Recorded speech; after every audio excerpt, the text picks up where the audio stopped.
السلام علیکم ورحمت الله وبرکاتو. زه ور بیا تاسو په خدمت کې حاضر شوم. ډاکټر حکیم مولانا محب الله منیب.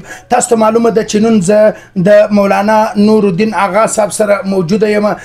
آغا صاحب خو تاسو ته معلوم دي د بیانونه چې کوم دي هغه په معاشره کې هغه خدمتونه چې لا مثال دي او آغا صاحب سمج یو څو پوښتنې کو چې په معاشره کې د پریشانی حالات مسلې مسائل د به خډیر زیاتی.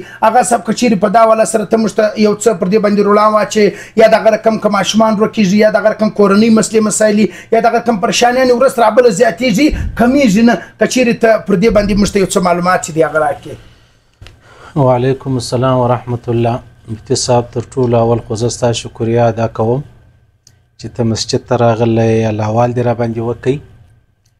خبره داسې ده مختصره خبره چې هر سړی پریشان ښکاري که نر دی که ښځه ده. بالکل یو خو بنیادی خبره په دې کې دا ده چې موږ د الله او د رسول نافرمانه یو. بالکل چې کوم څوک د الله او د رسول نافرمانه یو نو مجال دی چې هغه ته به الله خوشحالي ورنصیب کړي.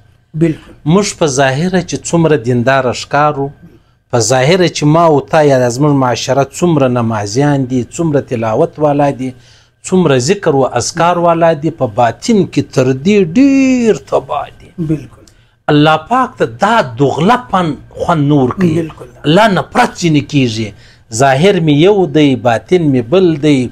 مخلوق ته مې یوه خبره ورښکاره کړې ده خالق مې په بله خبره خبر وي نو چې دا خبرې سره یو ځای کې خامخا لازمي به پریشاني راځي. یعنې ته دغه یوه خبره اوس راواخه نن ملګرو ماته میسیج کړی و چې هغه درنیله به راځي هغه هلک عبدالمصور بچی چې دی هغه ورک دی. اوس دا ولې ورک دی دا څنګه ورک دی؟ په دې کې لویه بنیادي وجه دا ده چې زموږ د وطن امن زموږ د وطن دشمنانو را خراب کړی دی.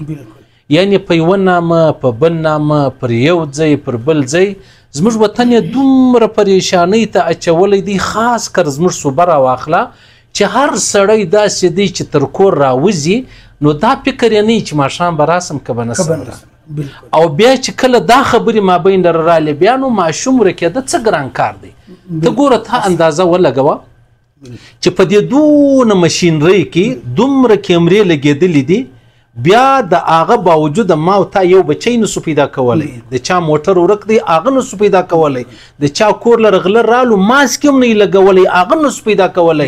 یعنې دنیا کم ځای ته ورسېدله ما او تا نن پر کم ځای باندې ولاړ یو بس صرف او صرف په دې وطن ته دعا وکړو چې الله د دې وطن کم دشمنان دي ظالمان دي زموږ وطن خرابېده غواړي یا الله ته هغو ته هدایت وکړه زموږ وطن مو را خرابوه زموږ د وطن خانه مه را خرابوه موږ خو در په در رسولو را روان نسل چې دی هغه به تباه و برباد